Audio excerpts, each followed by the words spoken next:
Hey, church. Good morning. Look, I was doing a little rock climbing this morning, part of my daily exercise. And I come across some scripture about Jesus being the rock of our salvation, right? So I want to start out in 1 Peter 2. 1 Peter 2, let's start on verse 4. As you come to him, a living stone rejected by the people, but chosen and honored by God. You yourselves as living stones, a spiritual house, are being built to be a holy priesthood, to offer spiritual satisfaction acceptable to God through Jesus Christ. For it stands in Scripture, see, I lay a stone in Zion, a chosen, honored cornerstone, and the one who believed in him will never be put to shame. So the honor will come to you who believe. But the unbelieving, the stone that the builders rejected, this one became the cornerstone and a stone to stumble over and a rock to trip over.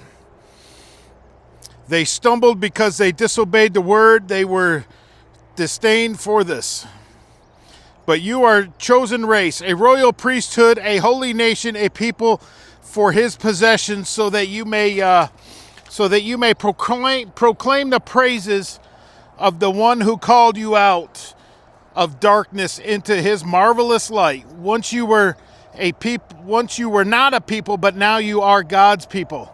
You have not received mercy, but now you receive mercy. Remember, in John chapter 1, it says, those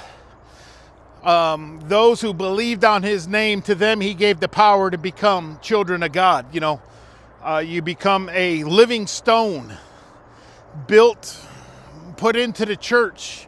We are, we all have a responsibility to proclaim his praises.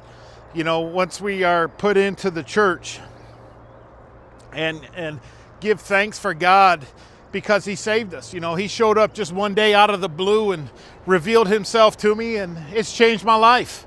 I surrendered to his holiness.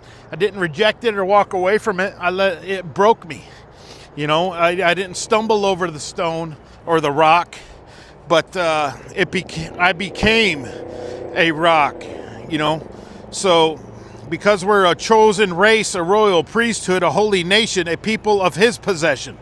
We are ambassadors for Christ, and he is making his plea through us. Look, I got the lawnmower coming through, so I'm going to have to cut this short and climb off this stone. But, my life, I stand on the rock of Jesus Christ. He's the cornerstone. He's the foundation. He's that one stone, huge stone that holds all the other foundational stones together. They rejected it and then realized later on, as they're ready for the cornerstone, that they had rejected it and they had to pull it back. So, it's an interesting story, prophecy of how they rejected the cornerstone, the most important part of the foundation when they were building the temple in the Old Testament. So God bless you. Have a great day. I hope you're standing on the rock today, because if you're standing on shifting sands, life can be disoriented, confusing, but the spiritual battle we're in, it's hard enough standing on the rock of Christ. I hate to see what it's like standing on those shifting sands going through life. So God bless you. Have a great day.